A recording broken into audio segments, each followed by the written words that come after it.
Good morning, guys. I am back home. I am not feeling completely rested, but I had a good night's sleep last night, and I just had a lot of fun with my sisters, shopping, going out to eat, just going to the pool and relaxing and having a lot of good conversation. So it was a very fun 40th birthday party getaway for my sister, and it was a really good time spent. So I am back. I am back in my routine. I love chatting in the morning, and today we are going to hit on muscle soreness and recovery. This is something that I actually talked to one of my clients about, and she had moved her workouts to the morning and was extremely sore, and she did not know why. And so the first reason, I have five different things I'm going to talk about in terms of recovery, but number one was hydration, because when we wake up in the morning, we are very dehydrated. And so our body hasn't gotten water all night long. So one of the first things you can do for yourself in the morning, whether you're working out or not, is get a nice big glass of water. That should be the first thing you put in your body in the morning as soon as possible. Because yes, we are dehydrated when we wake up. And if you are working out, it might even be a good idea to get that big glass of water and then add electrolytes right away, just because you're going to be dehydrating your body in another way. Down in Arizona, it is so dry down here that I have an electrolyte mix twice a day, and I find that's about good. And it also helps me appetite wise right now in a cut to kind of have that little drink in the afternoon. And um, yeah, so hydration, I would say, is number one, making sure you are drinking enough water before you work out, during your workout, and after your workout throughout the day. But not overdoing it, because I did that and my pee was clear. That's a sign that you overdid it. Um, and so assessing your hydration based on your urine is clear, is you are too hydrated or you need more minerals or electrolytes. Light yellow is what we're shooting for. And if it is dark yellow, that orangish color, you are dehydrated. So you do need more water. Second thing I wanted to hit on is carbohydrate timing. So we're kind of mixing in that other thing that you were interested in. So a lot of experts will say carbohydrate timing really doesn't matter if you are the average person. You just make sure you get your carbs in, make sure you get your protein in, and you're okay.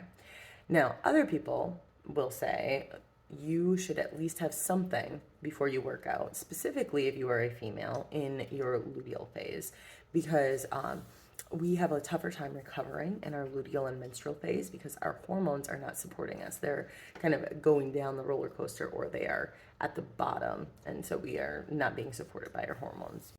And so we should get some kind of fuel before we work out. We're going to perform better. We're going to have more energy, and it is less likely that we are going to be sore or feel depleted afterwards because we had some quick energy that we had just given ourselves to use while we were working out. Now, if you are working out right away in the morning, something is better than nothing. I recommended to start with a half a banana, just to work that in for my client, just to see how that felt in her stomach right away in the morning, and then lifting, just easing into it. Our body is going to take some time to get used to it.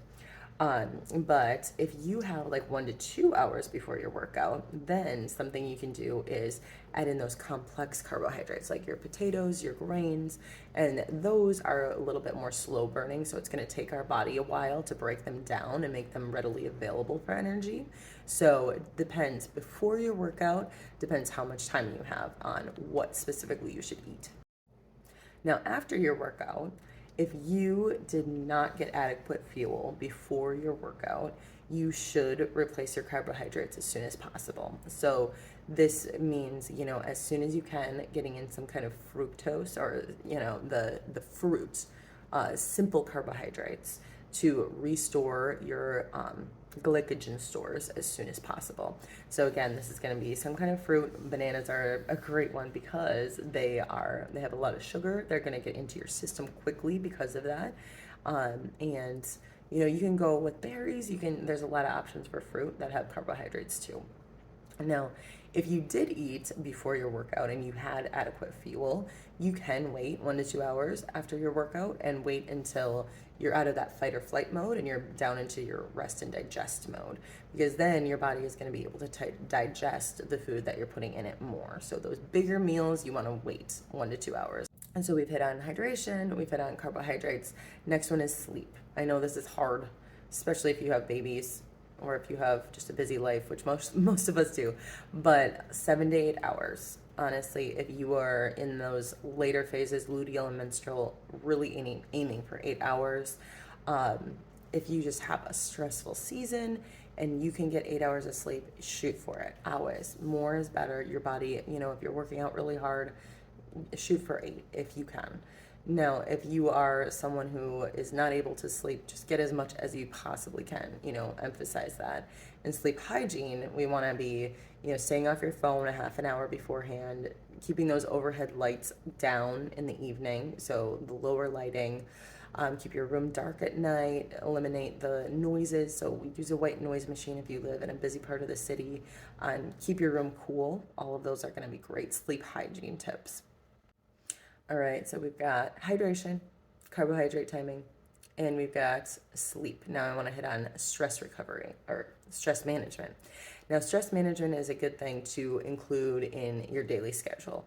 You journal, meditate, pray, devotions, going on a walk without, being on the phone or something, just listening to the sounds of nature.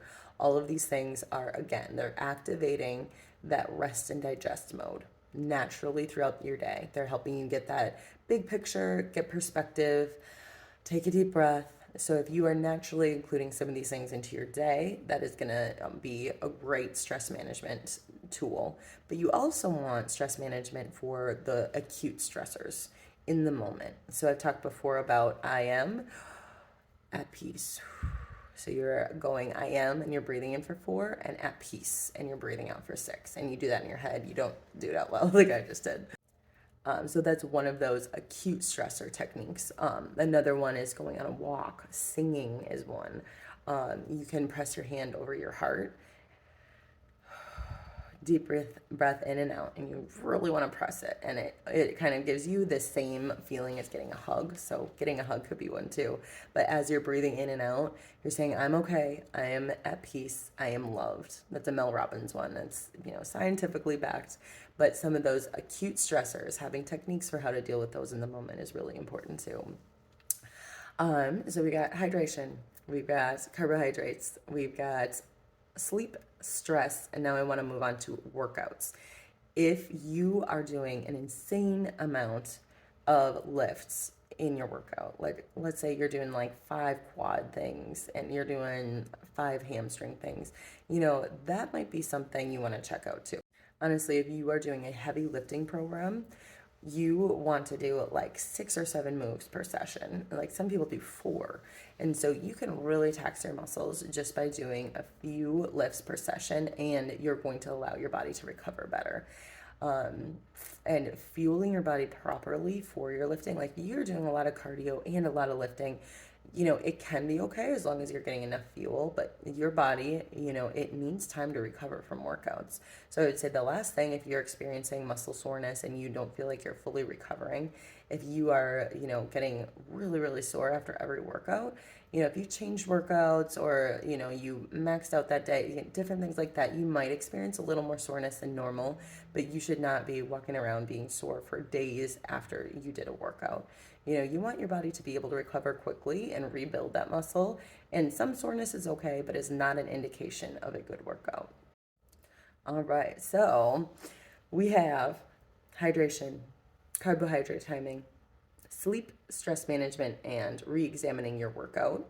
Those 5 are going to be things that are going to help with recovery, and they are going to also help you with muscle soreness. Ooh, my garage has an automatic light, so we're finishing out in the dark today. I know. Tomorrow I can talk about vacation and some techniques I used on vacation to stay on track with my fat loss phase, or just staying on track in general and not completely going crazy. I can talk more about fat loss, nutrition. I know that was another one we were interested in. I can talk specifics about your relationship with either the scale, food, your body, or exercise. And you guys just drop in the box some ideas that you have, and I would love to hear from you. This is fun to do.